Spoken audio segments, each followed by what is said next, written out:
সম্মানিতা মা বোনেরা, ফজরের নামাজের পরে একটি জিকির, একটি দোয়া আপনি বেশি বেশি করে পাঠ করবেন। পাঠ করার পরে আপনার যাবতীয় সমস্যা আল্লাহ পাক আপনার সমস্যা সমাধান করে দেবে।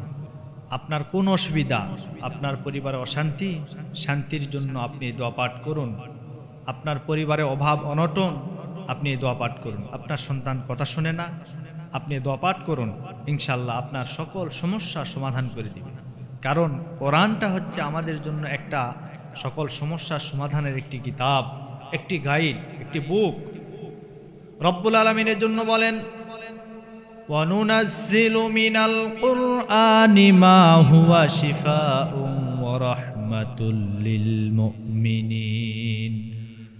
রব্বুল আলামিন বলেন, কোরআন নাজিল করার পরিক্রমায় এমন কিছু কিছু বিধান আমি আল্লাহ নাজিল করে দিয়েছি, যে বিধানগুলি যদি তোমরা মেনে নাও, তোমাদের যাবতীয় রোগ বালাই থেকে আমি আল্লাহ মুক্তি দান করে দিব।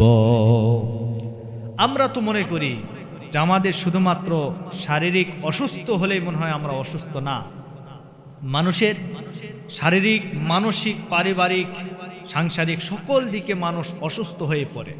একটা মানুষ যখন শরীরে তার বিভিন্ন রোগে আক্রান্ত হয়ে যখন সে অসুস্থ অনুভব করে, ডাক্তারের পরামর্শক্রমে সে যখন ঔষধগুলি সেবন করে সুস্থ হয়ে যায়, তো শুধুমাত্র এটা শারীরিক একটা অসুস্থ।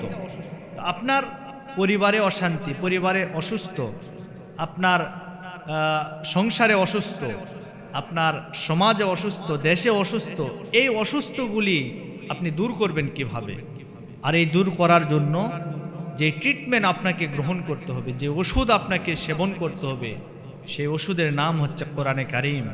কোরআনে কারিম এমন একটা মহা ঔষধ, সব সমস্যার সমাধান দিতে পারে আল কোরআন। এই একটি কথা, একটি বিধান, একটি বাক্য যদি আমরা মেনে, আমরা যদি কোরআনকে আঁকড়ে ধরতে পারি, তাহলে আমাদের সকল সমস্যার সমাধান হয়ে যাবে। এজন্য নবীজি বিদায় হজের ভাষণে বলে গেছেন যে, ও আমার উম্মতেরা, তোমাদের কাছে আমি দুটি জিনিস রেখে গেলাম। একটা হচ্ছে কিতাবুল্লাহ ও সুন্নাত রাসূলিল্লাহ, একটা হচ্ছে আল্লাহর কিতাব, দুই নাম্বার হচ্ছে আমার সুন্নাহ অর্থাৎ রাসূলের সুন্নাহ। এই দুটি জিনিস, এই দুটি বিধান যদি কেউ আঁকড়ে ধরতে পারে, সে কখনো পথভ্রষ্ট হবে না। আল্লাহ পাক তাকে সঠিক পথের উপরে পরিচালিত করবেন। আমরা যখন নামাজ পড়ি, নামাজের ভিতরে সূরা ফাতিহার ভিতরে আমরা কি পড়ি? ইহদিনাস সিরাতাল মুস্তাকিম, আয় আল্লাহ আপনি আমাদেরকে সিরাতে মুস্তাকিম, সহজ সরল পথের উপরে পরিচালিত করুন। আমরা এই দোয়া বারবার পড়ি। কেন পড়ি? তার কারণ হচ্ছে এই পৃথিবীতে হাজারো পথ, হাজারো মত, হাজারো দল রয়েছে। আপনাকে একটি মাত্র দল, একটি মাত্র মত, একটি মাত্র পথের উপরে চলতে হবে, যে পথ আপনাকে জান্নাতে নিয়ে যাবে। কিন্তু হাজারো দল, হাজারো মত, হাজারো পথ রয়েছে, একটি দল বাদ দিয়ে বাকি যেগুলি আছে সব কয়টা শয়তানের দল। সুতরাং একমাত্র আল্লাহর দল করতে হবে। এ পৃথিবীতে হিজবুল্লাহ, হিজবুশ শয়তান, যারা আল্লাহর দল করবে এরা হবে আল্লাহর বন্ধু। আল্লাহ তাদেরকে ভালোবাসবেন, আল্লাহ তাদেরকে যাবতীয় সমস্যা থেকে সমাধান করবেন। আর যারা শয়তানকে মানবে, শয়তানের পথে অনুসারী হয়ে চলাফেরা করবে, শয়তান তাদেরকে জাহান্নামে নিয়ে যাবে। কারণ জান্নাতের ভিতরে শয়তানকে যখন বিতাড়িত করা হলো, শয়তানকে যখন পথভ্রষ্টের ভিতরে নিক্ষিপ্ত করা হলো, আল্লাহর কাছে আর্গুমেন্ট পেশ করেছিল, আল্লাহ আমি আপনার কাছে তিনটা জিনিস চাই।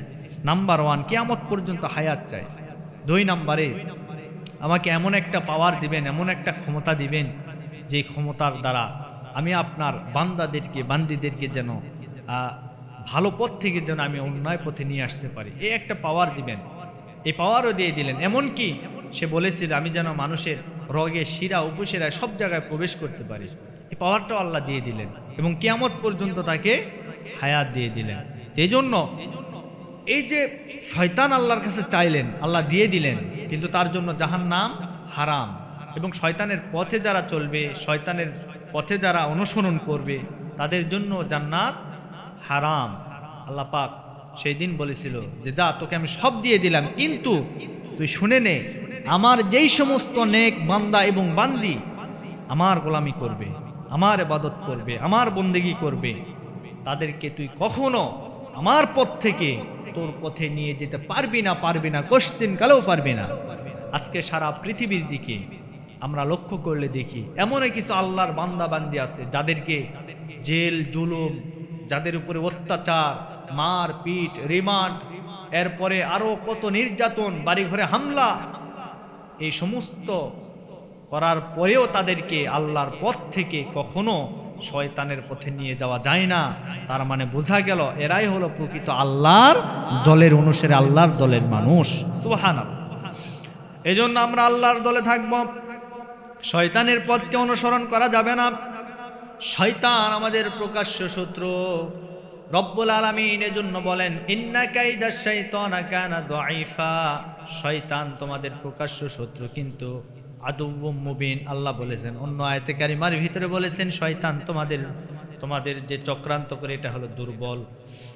এই দুর্বলতাকে কাটিয়ে তোমাদেরকে আমার দিকে ফিরে আসতে হবে। যদি আমার দিকে ফিরে আসতে পারো, আমি রব্বুল আলামিন তোমাদেরকে জান্নাতের ভিতরে প্রবেশ করায় দিব। সম্মানিত মা বোনেরা, আমি যে কথা বলতেছিলাম, প্রতিদিন ফজরের নামাজের পরে আপনি দোয়া পড়বেন হাসবুনাল্লাহু নি'মাল ওয়াকিল নি'মাল মাওলা ওয়া নি'মান নাসির।